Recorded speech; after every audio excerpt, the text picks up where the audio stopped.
Welcome to Built to Win, the podcast created to help you level up your business game by developing a success mindset made for the long run. In this episode, Neora founder Jeff Olson and CEO Deborah Heisz talk about the importance of being present. You'll hear how nurturing your state of flow helps you become more present and how that affects your personal and business success. They'll also offer their best tips on how to develop a present moment mindset.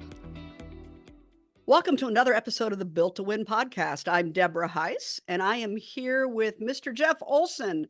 And we have a really exciting topic today, something that has really made an impact in my life, really something that I've worked on and focused on over the last 10 years to try and get better at, because I know the benefit that it has in life, in business, in relationships, and really everything that you possibly do. This one thing can help you if you can master this skill. And it's a skill you'll probably never master, but it's a skill that's so important to life that I think it's worth an hour of talking about it. And that particular skill is being present in the moment, focusing, bringing to your life the enjoyment that you get when you are truly paying attention to what's going on around you. And believe it or not, it's something that most of us don't do very well. And it's something that I didn't do very well 15 years ago. In fact, it's the one thing I think that the last 10 years of my life has truly made a difference in my parenting, in work, in getting things done, and in the relationships I have. So I'm really excited to talk about it. And I know Jeff has a lot to talk about on this topic, and we've got a lot of actually, background scientific research on why this is important that I'm excited to share today. So welcome to the podcast, Jeff. Thanks a lot, Deb. Yeah, this is a very interesting one because quite honestly, this is one I focus on. I try to be present, but I'm actually one of the things that I don't do as well as I want to. And it's very interesting. The more you become present on something, the less you become present on it. What I mean by that is the more you realize that you don't know, which is the reason that you do it. That's kind of an interesting way to look at it. Before this podcast right here, Deb, I looked through all of our podcasts, and one was on leadership, one was on tough times. At the slide edge, there's happiness, there's big goals, planning on your life, philosophy, thinking big. And every one of those, when you look at them, they really start with a mindset, okay? And the same thing is here.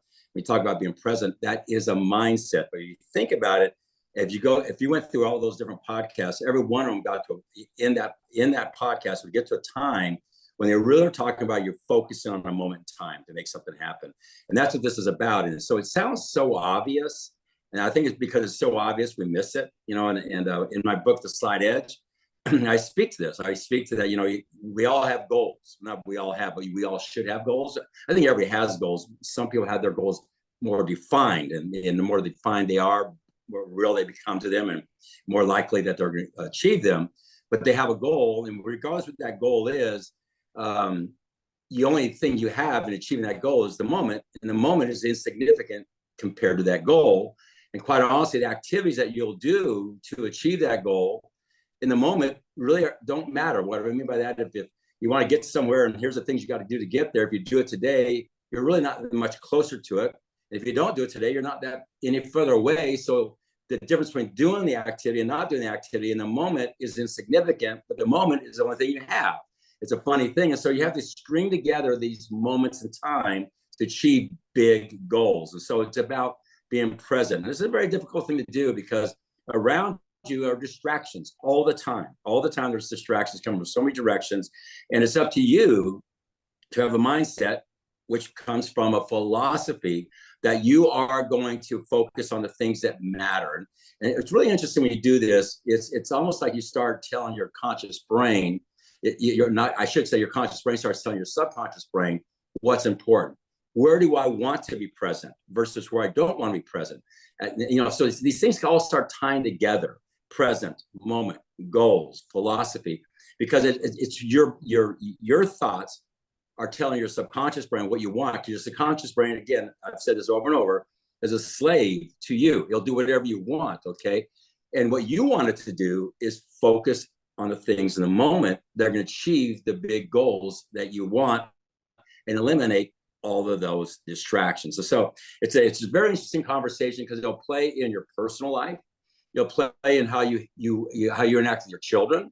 It'll actually play into how you play with your dog. Okay. Are you in the moment in doing that? It'll go into a sporting event, how you focus. Great athletes are in the moment significantly. You hear them talking about slowing down time. That's being in the moment. That's being present. So when you can take out your personal life, it allows you to enjoy your life more. Whether it's just breathing the air, or it's seeing a sunset, sensing the smells, enjoying your food. Those are things you can do in the moment. They'll sound like, well, I do those all the time. I agree. We do things all the time, but are we in the moment in doing them? It's when you're in the moment is you get the most response from it. Okay, so it's not what's happening around you; it's what you're focusing on. Is what we're trying to get to here. And Deb will speak to this because there's a big part of this in happiness. It's called flow. And flow is when you're in the moment and you get into this time of engagement, okay? And it allows you to go to somewhere that you can't go into your brain. And all of a sudden, the thing that you thought you were focused on becomes much bigger and much important to you. So this is an interesting conversation. It's something that you'll never master. It's almost like impossible. It eludes you as it moves on. But what happens really is the better you get at it, the more you see you need to do with it is what really happens, okay? So this is a fun conversation. Thank you.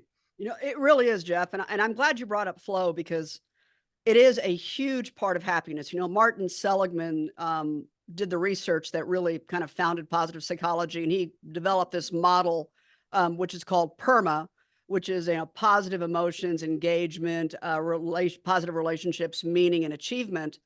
And that second letter, that E, that engagement, that's what we're talking about when we're talking about being in the moment. Because you're right, it's not about what's happening around you. It's not about what you're doing. I mean, you can view a beautiful sunset and be worried about your Instagram shot. Are you really focused on this sunset and enjoying it? Or are you focused on something else entirely? Or are you distracted by a million different things? You get a lot more enjoyment from a sunset if you're enjoying the sunset rather than worrying about how's this going to look on Instagram later. But that engagement, that feeling like you've lost time, what athletes call in the zone, it's something we can all strive for because it isn't just an athletic activity. It isn't just, one of my favorite examples is if you're in an orchestra and you're playing an instrument and all the pieces are coming together and you're doing your part, but you're also enjoying the whole element of being in the orchestra. I played cello when I was much younger. But I just remember that feeling of, hey, this is great. That's wonderful. And the pure enjoyment you get from that experience is flow. You lose time. It's something that is challenging, but it's something that's worthwhile. And you hit flow. And a gentleman named 𝗕𝗺𝗫𝗃 𝗕𝗲𝗃 wrote a book on this. And there's so much data and so much information out there about why this is important as an element of happiness, but also why it's important as an element of achievement. Finding ways to get yourself in the zone. And the good news is we can all do that because it's a practice. Of course, the bad news is it's a practice, which means you have to practice it. It's not something that just shows up. I've always found this fascinating because to me, and I think like a lot of high achievers, we all tend to have an element of ADD, maybe not diagnosed, but we have an element of we want to grab on to more than we can really do. And there's 18 million things that excite us. And how do we get anything done? Well, flow and focus is how we get that stuff done.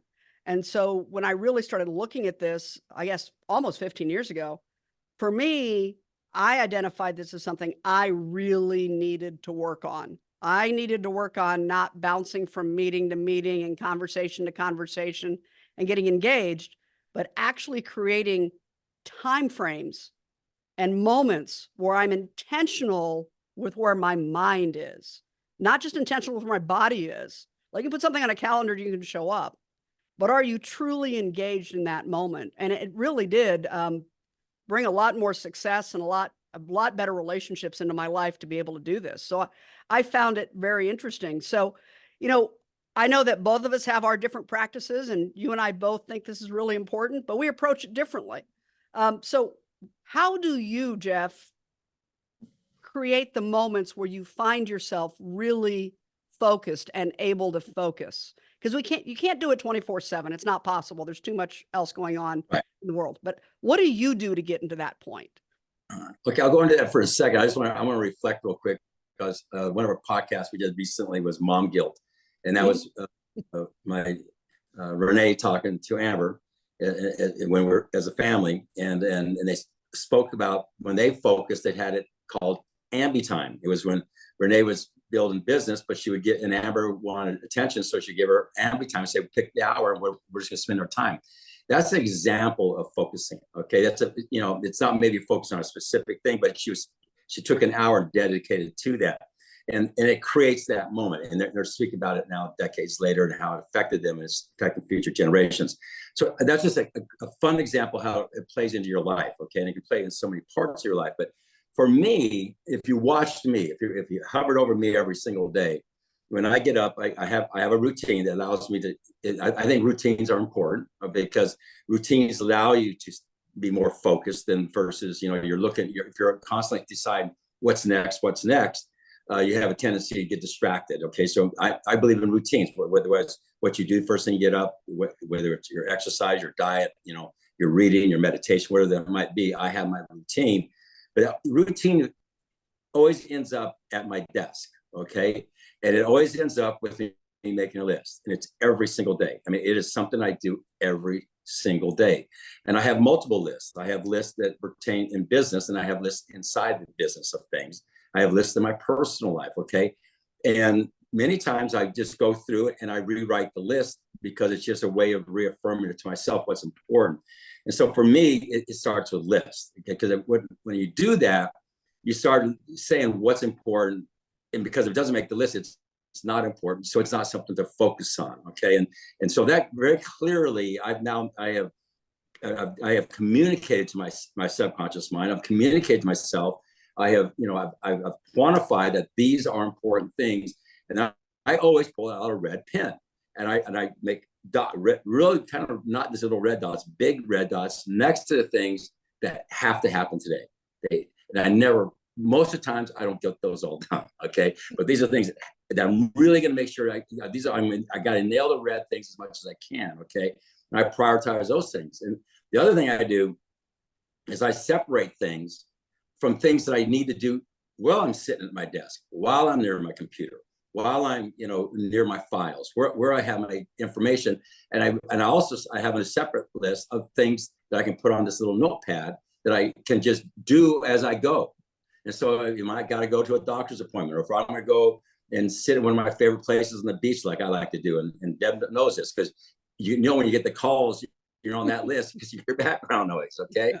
But I separate those things from the things that I'm going to focus on around where I have access to the things I could need to have, or need to really be focused on, but no distractions, versus where it's more conversational, because I don't, you know, and I don't want to take a conversational thing into time when I need to really be focused on those things. And so it's a matter of prioritizing, okay? And then it's a matter of making them blend into my life. I like my life to, I always say I work 7 days a week, 24 hours a day, and I play 7 days a week, 24 hours a day. Okay, but in the morning, when I'm in my serious routine, trying to get my diet in, my exercise in, my meditation in, my reading in, all the things that I want to get in that are those little things I do every day that really don't matter to them, but they matter for me long term. I want to put myself in an environment where I can really focus on those. But then I take things with me where I can go into my life, where I'm kind of living my life, and I'm still focusing on things. So it's a matter of a list, prioritizing, and then putting things into a place where I really need to focus as a kind of like a business person, have my team around me, and then versus going out and living my life. Okay, I mean, there's things you can take with you on a golf course, quite honestly, and be focusing. Okay, now that's not really focusing. You should be focused on the golf game. What I'm saying is, you can prioritize these lists, and you can take them with you and live your life. There'll be different levels, a degree of focus or you know, or concentration, or, you know, as you lean into those activities. And so that's why I try to work into my life. Everybody has a different way of doing it, but it's allowed me to handle a lot of things over time and have a life that I feel is a good life. Okay, and not feel like I'm giving up something to get something. I feel like I'm just doing this in the process. So for me, I have a very similar, I don't do list every day, but I do it every week. So I at the end of every week, actually Friday, one of the last things I do is I copy my list from the past week, identify what I want to do the next week, and make sure that it's on there. And then as opposed to red dots, I circle Like when I get up in the morning and I look at my list first thing, oh, these are the 5 things I need to do today. And like you, I usually get through 3, not 5.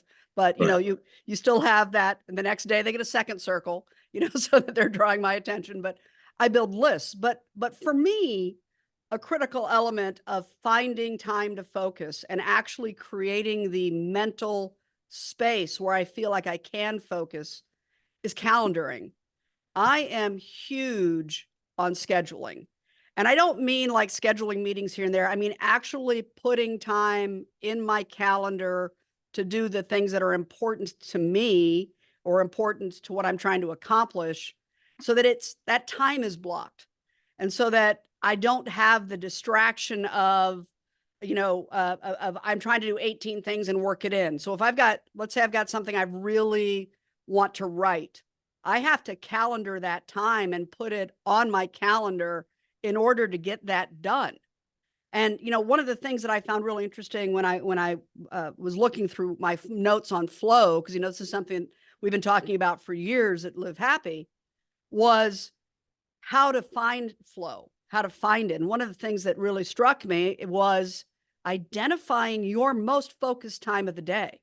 If you have big things you need to accomplish that take brain power and thought, you need to get in touch with when are you most productive. For me, I'm most productive first thing in the morning and late at night. I actually do really well after everything else in the world is quieted down and I know I'm not going to get a phone call or something coming in. So a lot of times, I know you know this, Jeff, you'll get a document from me, it'll be at 10:30 at night. Why? Because that was my most effective time to sit down and write. And that's okay. But that is when I'm most productive. That's when I can get it done without distractions from everybody else. So you do need to identify your most productive time of day and put your most important tasks in that time frame. It's critically important for me to say, okay, I need this, I need to accomplish this, and it's going to take me about an hour and a half. I need to find that hour and a half on my calendar, put it on there, and then respect it, which means don't pick up the phone, turn off the electronic device, don't engage in hallway conversation when you go get the cup of coffee, or whatever it is. If you take a break, make sure you're taking a break in a way that's taking a break, not picking up your phone and starting to surf and losing time. I mean, the losing time of surfing the internet aimlessly is not the type of flow we're looking for. You know, you lose time, but we're looking for the losing time of, hey, I've been really focused on this task and I feel really good about it. So for me, that is a critical element. And it also crosses over into other things I calendar. If I'm doing something with my kids, like you were talking about ambi time, if I'm doing something with my kids, I'm not working while I'm doing it. I'm not picking up the phone call. And if I need to do that, I will tell the people I'm with, I need, you know, if we're on a vacation or something and I've got something I've got to get done anyway, I'll let them know in advance, you know, from 8 to 9:30 this morning, I'm going to work. You guys go do something else and I'll catch up with you afterwards. So it alleviates the guilt because it's known and it's scheduled, but also allows me to focus on the task because I'm not worried that I'm letting somebody else down. So for me, it really is that calendar element, being where I'm supposed to be. I frequently use the example, if I'm watching my kids play hockey, I'm watching my kids play hockey. I'm not sitting in the stand trying to have 20 conversations on the phone. Why?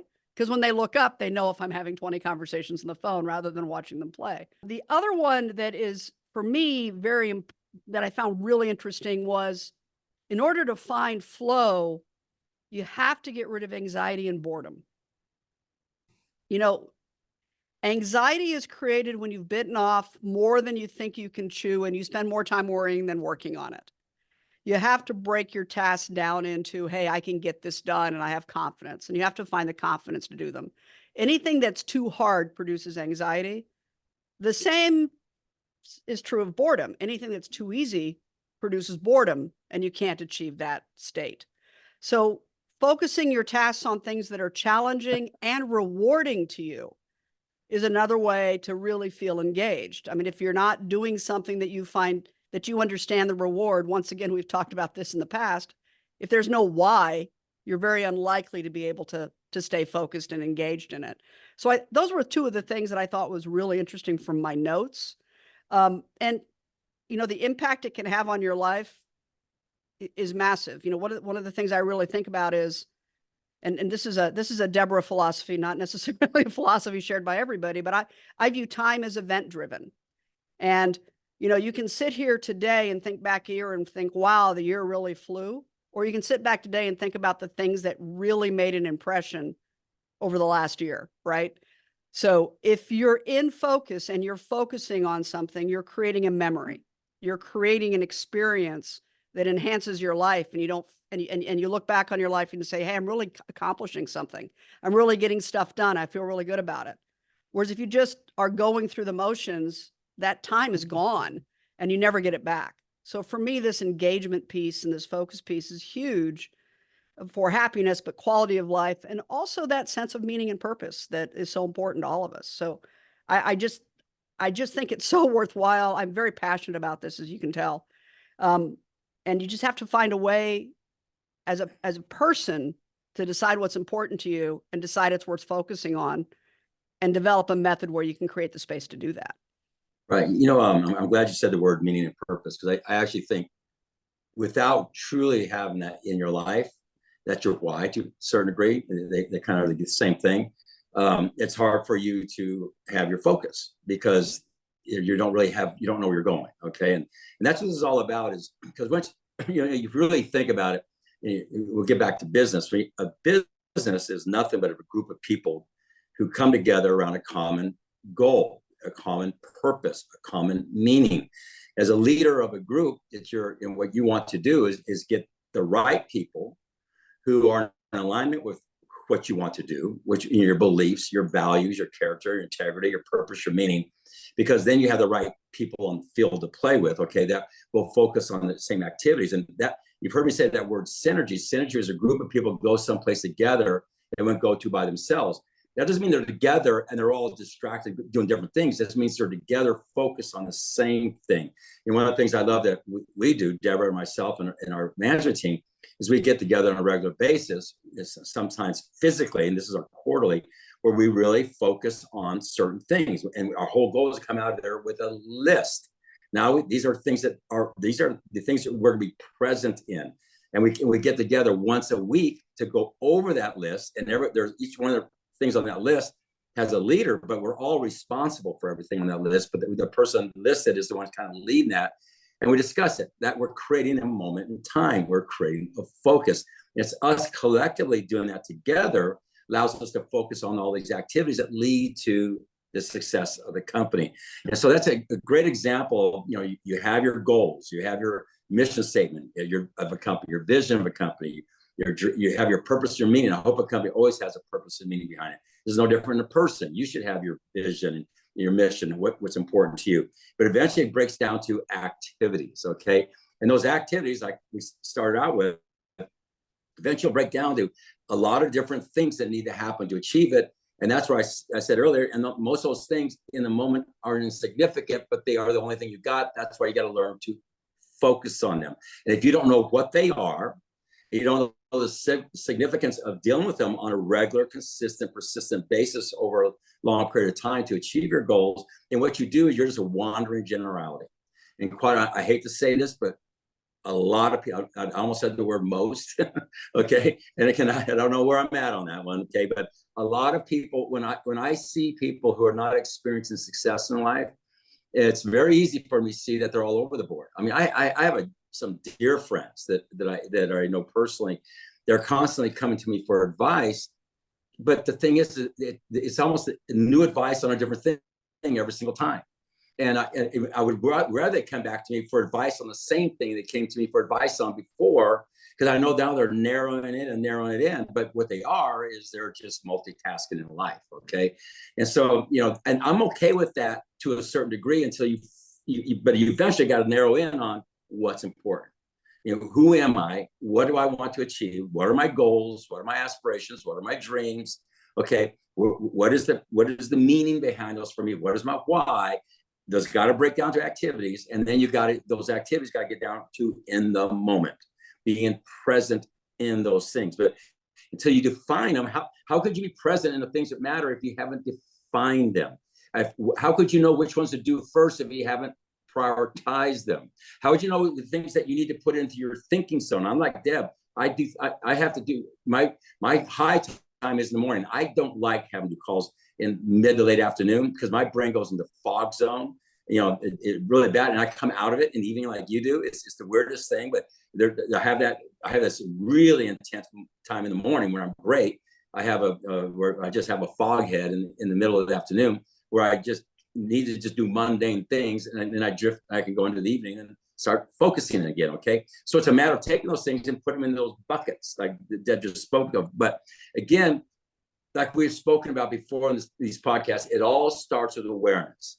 Is this something you're thinking about? Are you even aware of this? Now, if you have awareness of it, then you're going to start doing something about it, okay? And if you start doing something about it, like Deb said at the very beginning, it's something you practice, okay? As you start practicing it, it becomes more defined to you, and all of a sudden it becomes easier to you.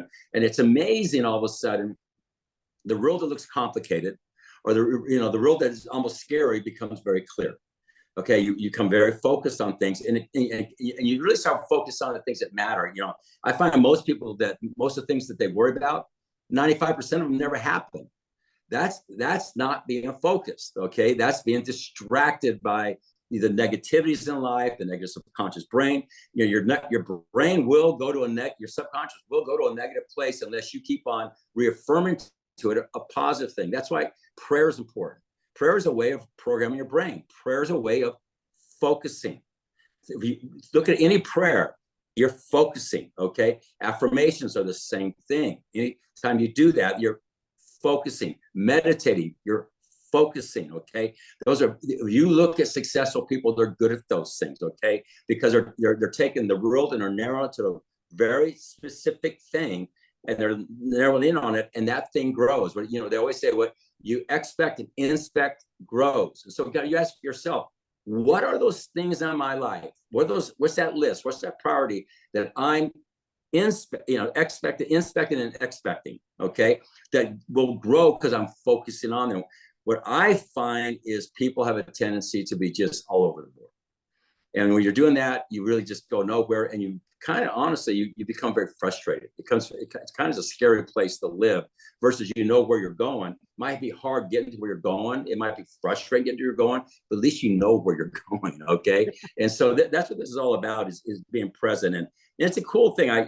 Before we got on today, I went to my chat GPT and I asked it about living in the moment. It says, living in the moment, also known as mindfulness, is a practice that can help you become more aware of your thoughts, feelings, and surroundings in the present moment. It can lead to reduced stress, improved focus, and a greater sense of well-being. And it goes on, here's some tips and exercises, and it gives you like 10 things you can do, okay? And I wrote a couple down, about meditation, engaging in your senses, what you're eating, focusing on that versus just watching TV while you eat.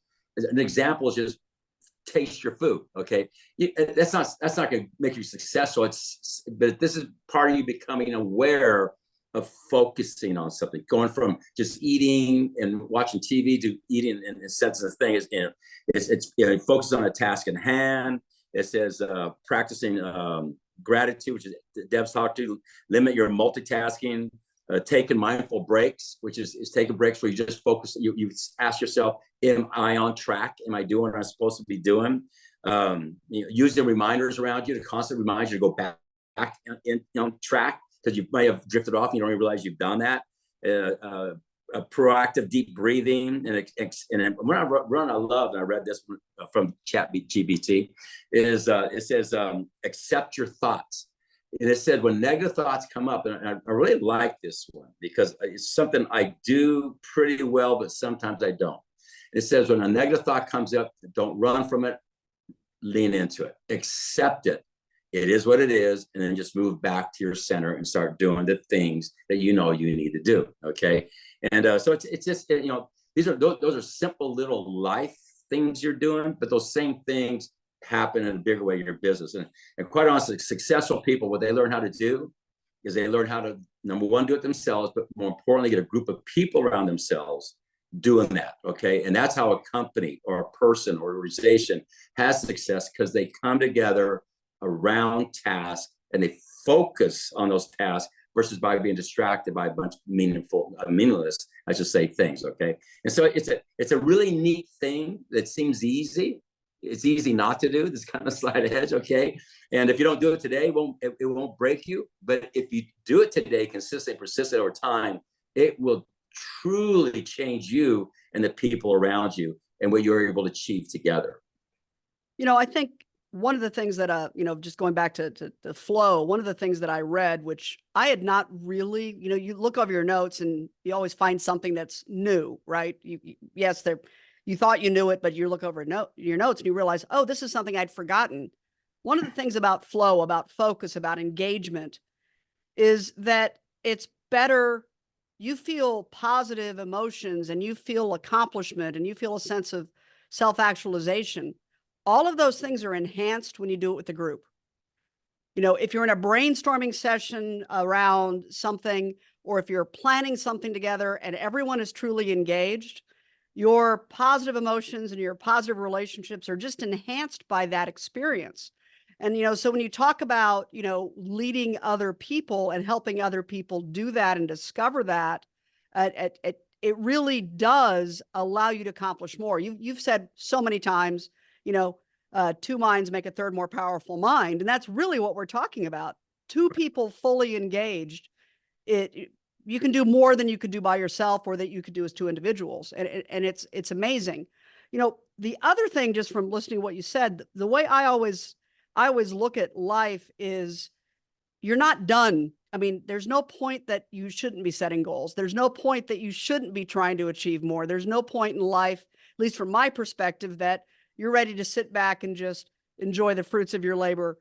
Maybe at the very, very tail end, maybe, when you're 103 or something like that, but you should always be striving to do more. And I agree with you. I see so many people that are just, I like to call them fully cooked. They're all they're ever going to be because they can't focus enough on to set a new goal or to have a desire, or they don't know what it is. They've got a loose desire that they'd like to be better at something, but they don't understand how to get there because they aren't spending the time focusing.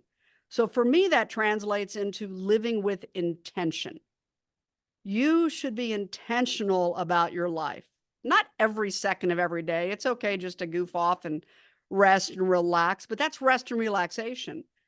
But you should be intentional about what you're doing. If you have something you want to accomplish, it's not going to magically occur. It's finding out what you need to do to get it done, building the time, using the focus to be intentional about your life. And so many people aren't. And the successful people are. I was reading an article or just a snippet about Elon Musk the other day. Somebody asked what his GPA was in college, and the response was, who cares? Look at what he's done after. Look at his ability to focus teams and have them accomplish things. He was a mediocre, he was like a slightly above B student in college. So what? It's totally irrelevant because he's focused his time and his energy and his effort to accomplish more than, 99.9999% of the humanity ever will. It's about intention and focus. It's not about, doing all the things that everybody tells you to do. It's about doing the things that you need to do to accomplish what you want out of life. And I think that's why this is such an important habit, and it is a habit, and you have to create the time, space, and intention for you to get better at this. And I don't think there's anything more valuable as a leader. I don't think there's anything more valuable as somebody who's starting out in business. If you graduated from high school or college yesterday and you're at your first job and you want to get promoted, focus. If you have started your own business and you want it to be successful, focus. That really is the key to success in life. As we end this, I love that because it really comes down to, as I always said, is when you're leading people, that's what, successful people generally have a group of people that they're leading, but they're inspiring. Okay. But those people are looking to you, and they're going to kind of respond and engage or act based on how you are. So if you're all over the board, okay, if you're not focused, you can only imagine what happens. I've always said when people look at somebody that they're following, they want to know that person knows who they are. I mean, they know they got their meaning, they got their purpose. They know where they're going. They have their goals, okay? And they know how they're going to get there. They have their lists. That's in alignment with those, okay? Which means they've narrowed the playing field and they're focused on those. I always say successful people master the mundane. What do I mean by that? They're narrowing their focus. They're getting rid of the distractions. And so when you start doing this, then you've always heard that word, laws of attraction. When you do this, you start attracting those who are attracted to that. Let's just say that. And you might start affecting people and influencing people to be better at it. But quite honestly, you start attracting those people. And that's when the synergy kicks in. And that's what great leaders do, okay? But it starts with you. And this is something that's so doable. It's so doable that we miss it because it's so easy to do what? Not do it and get distracted, which is the opposite of focus, okay? Yeah. And so again, it begins with awareness. It's something that every one of you can do. It is something that will have a huge impact in your life. And I can just tell you this, just having this conversation today is going to resonate in my brain for months or years to come, because we just focused on it for this period of time, something that we both agree on, but something we both do. But in having that, sometimes I say the teacher becomes a student. I've enjoyed doing this, quite honestly, because it made me even more aware of how I could even be better at focusing. Because like we started out at the beginning of this podcast, this is something you'll never master. I actually think the more you master it, the more elusive it becomes, quite honestly. Because it's weird, but as the reel gets smaller, the opportunities get bigger. Mm-hmm. Think about that, okay? And as the opportunities get bigger, then the things you need to do to achieve get bigger, okay? But you got there through getting things smaller, and you're going to achieve those bigger things that show up is through the same process. And so the process just evolves and evolves and evolves. So great conversation today, Deb. Thank you. I've really loved it. I want to add one thing, because I know a lot of people out there get really caught up in this. I don't know what my big goals are. I don't know what my purpose and meaning is. And, the reality is that if you can work on the practice of focusing and engagement, like you just said, Jeff, those big goals and those big opportunities and that purpose and meaning show up because you're focused on what's important to you. You may not know what your goal is 3 years from now, but I'm going to focus on this, and those opportunities show up. So if you're struggling with finding your purpose and meaning, if you're struggling with painting that big goal, this is something you can work on right now without those, and they're going to show up. I truly believe that. Those big goals, those big dreams, the more focused you are, the more likely they are to show up in your life. And that is, I can't tell you how many times I've been asked, how do I find my purpose and meaning? And I'm like, you got to find your purpose and meaning. There's no prescribed how, but this is a really good first step, is working on focusing and living your life with intention. It really goes a long way towards clarifying what's important to you and clarifying what feeds you, what really makes you feel like you're in the flow, you're in the zone. So I've really enjoyed this conversation. It's reminded me of a lot of stuff I've forgotten, and it's given me some more ideas, because I'm going to keep working on this. It's something I really want to get as close to mastering as I can in my life. And it's been a great conversation. I look forward to future ones. Thanks, Jeff. Hey, everybody. Thank you. That was Jeff Olson and Deborah Heisz talking about the importance of being present in the moment to improve your outcomes while adding more joy to the journey. We hope you've enjoyed this episode, and if you learned something from it, please share it with a friend or colleague who you think would also benefit. And if you're new to Built to Win, we invite you to go back and listen to our story from the beginning. You can find us wherever you download your favorite podcasts. And while you're there, please rate us and leave a review to let us know what you think of the show.